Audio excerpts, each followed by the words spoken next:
পুনৰবাৰ সকলোকে মোৰ অন্য এটা ভিডিঅ'লৈ স্বাগতম জনাইছোঁ আৰু আজিৰ বিষয়বস্তু হ'ব 108 কৰ্মী বনাম প্ৰতিবাদ আৰু ভিডিঅ'টো শেষলৈকে চাব, তেহে কথাখিনি বুজি পাব।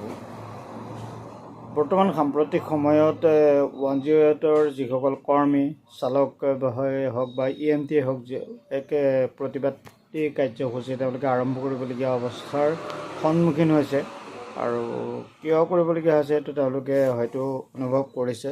আৰু এজন 108ৰ চালকেই হওক বা EMT হওক কিমান কষ্টৰ সন্মুখীন হ'ব লগা হয় বা কিমান সমস্যাৰ সন্মুখীন হ'ব লগা হয়, সেয়া হয়তো তেওঁলোকৰ লগত কথা নপতা এজনে বুজি নাপাব বিষয়টো, বা তেওঁলোকৰ বিষয়ে অনুভৱ নকৰাজনে হয়তো বুজি নাপাব। আৰু বৰ্তমান মই ভিডিঅ'টো এইটো কাৰণে বনালোঁ, যিহেতু এসময়ত ময়ো 108ৰ কৰ্মী আছিলোঁ, EMT হিচাপে মই যোগদান কৰিছিলোঁ। আৰু মোৰ সেই সময়তে যিমান কষ্টৰ সন্মুখীন হ'ব লগা হ'ল বা যিমান পাৰিতোষিকত সেই কামটো কৰিব লগা হৈছিলে, যে দৰমহা নিচেই কম আছিলে, আৰু সেইবাবে মই চলিব নোৱাৰাৰ বাবে মই সেই চাকৰিটো তেতিয়াই ত্যাগ কৰিছিলোঁ। আৰু তেতিয়াই বুজি উঠিছিলোঁ যে এজন 108 চালক বা EMTৰ কিমান কষ্টৰ সন্মুখীন হ'ব লগা হয় বা কি পৰিৱেশত তেওঁলোকে ডিউটি কৰিবলগীয়া হয়, সেই বিষয়ে মই বুজি উঠিছিলোঁ। আৰু সেইবাবে মই আজি তেওঁলোকৰ যি প্ৰতিবাদী কাৰ্যসূচী, সেই প্ৰতিবাদী কাৰ্যসূচীক মই সহযোগ কৰিছোঁ আৰু তেওঁলোকলৈ পূৰ্ণ সমৰ্থন আগবঢ়াইছোঁ। হয়তো মাজুলীতে হোৱাহেঁতেন, হয়তো যদি তেওঁলোকে মাজুলীত প্ৰতিবাদ কৰিলেহেঁতেন কোনোবা ঠাইত, মই হয়তো তাতে গৈ পেলাই তেওঁলোকক সহযোগ কৰিলোঁহেঁতেন।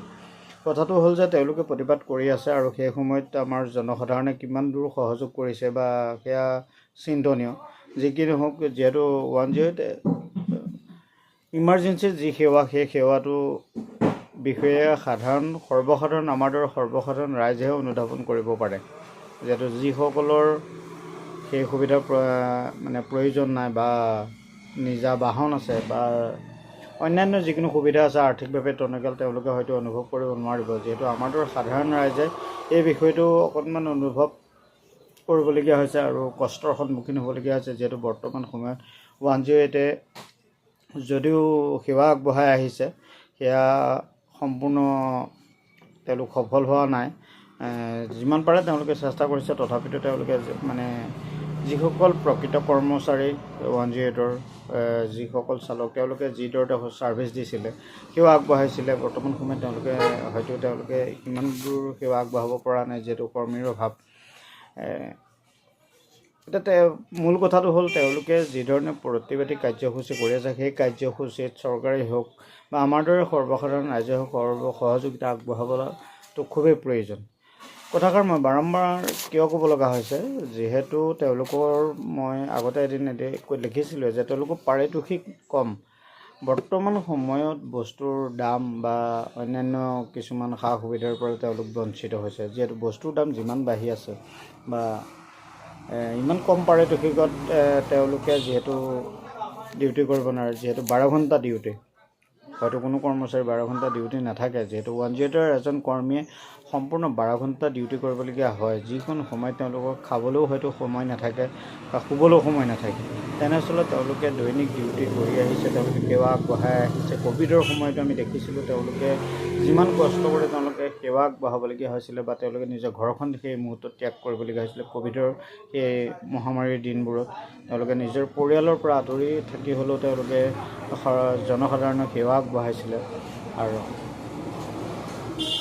যিহেতু চৰকাৰে এই ক্ষেত্ৰত যদিও পোনপটীয়া হস্তক্ষেপ কৰিব নোৱাৰে, মই ভাবোঁ চৰকাৰে অলপ হ'লেও তেওঁলোকৰ কোম্পানী JVK EMRI চলাই আছে বৰ্তমান, JVK EMRI লগত সহযোগিতা আগবঢ়োৱাটো খুবেই প্ৰয়োজন। আৰু যিহেতু তেওঁলোক নহ'লে আমাৰ সৰ্বসাধাৰণ ৰাইজৰ এই সেৱাৰ পৰা বিশেষকৈ বঞ্চিত হ'ব। আৰু তেওঁলোকে এইখিনিতে আৰু এটা কথা মই কওঁ যে 108ৰ যিসকল কৰ্মীয়ে তেওঁলোকে আজিৰ পৰা বহুত বছৰ ধৰি সেৱা আগবঢ়াই আহিয়ে আছে আৰু তেওঁলোকৰ পাৰিতোষিক বঢ়াটো খুবেই প্ৰয়োজনত গোটেইখিনি কৰ্মীৰ পাৰিতোষিক নাবাঢ়িব পাৰে বা নতুন নৱনিযুক্ত যিখিনি কৰ্মী আছিলে তেওঁলোকৰ নাবাঢ়িব পাৰে, কিন্তু যিখিনি পুৰণা কৰ্মী আছিলে যিসকলে আজিৰ পৰা বহু বছৰ আগৰ পৰা মিনিমাম 2008 চনৰ পৰা হয়তো এই সেৱা আগবঢ়াইছিলে, সেইসকলক হয়তো অলপ হ'লেও পাৰিতোষিক বঢ়াই দিয়াটো খুবেই প্ৰয়োজন আছিলে। যিহেতু ইমান কম পাৰিতোষিকত কোনেও এখন সংসাৰ বা এটা পৰিয়াল কেতিয়াও চলিব নোৱাৰে, সেইটো সকলোৱে অৱগত। গতিকে পুনৰবাৰ মই সকলো কৰ্মী 108 কৰ্মী যি প্ৰতিবাদী কাৰ্যসূচী তাত পূৰ্ণ সমৰ্থন আগবঢ়াইছোঁ। আৰু মোৰ দৰে সকলোৱে এবাৰ আপোনালোকে ছ'চিয়েল মিডিয়াতে হওক বা অন্য কোনো ভাবে আপোনালোকে প্ৰকাশ কৰক যে 108 কৰ্মচাৰীসকলক সুবিধা দিয়ক বা চৰকাৰে হ'লেও তেওঁলোকক অলপ হ'লেও সকাহ দিয়ক, যাতে কোম্পানীটোৰ লগত কথা পাতি তেওঁলোকক পাৰিতোষিক বঢ়োৱাৰ ব্যৱস্থা কৰক। তাৰে কামনা কৰিছোঁ। যি কি নহওক 108 কৰ্মী জয় হওক। আৰু তেওঁলোকক আমাক লাগিবই, যিহেতু 108 যি ইমাৰ্জেঞ্চি সেৱা, সেই সেৱা আমাক লাগিবই। সৰ্বসাধাৰণ ৰাইজে বহুত উপকৃত হৈছে সেই সেৱাৰ পৰা। আৰু যিসকল কৰ্মীয়ে আমাৰ সেৱা আগবঢ়াই আছে তেওঁলোকক মই পুনৰবাৰ চেলুট জনাইছোঁ। আৰু পুনৰ তেওঁলোকৰ এই যি প্ৰতিবাদী কাৰ্যসূচী তেওঁলোকৰ জয় হোৱাটো কামনা কৰিছোঁ। ধন্যবাদ। জয় অসম।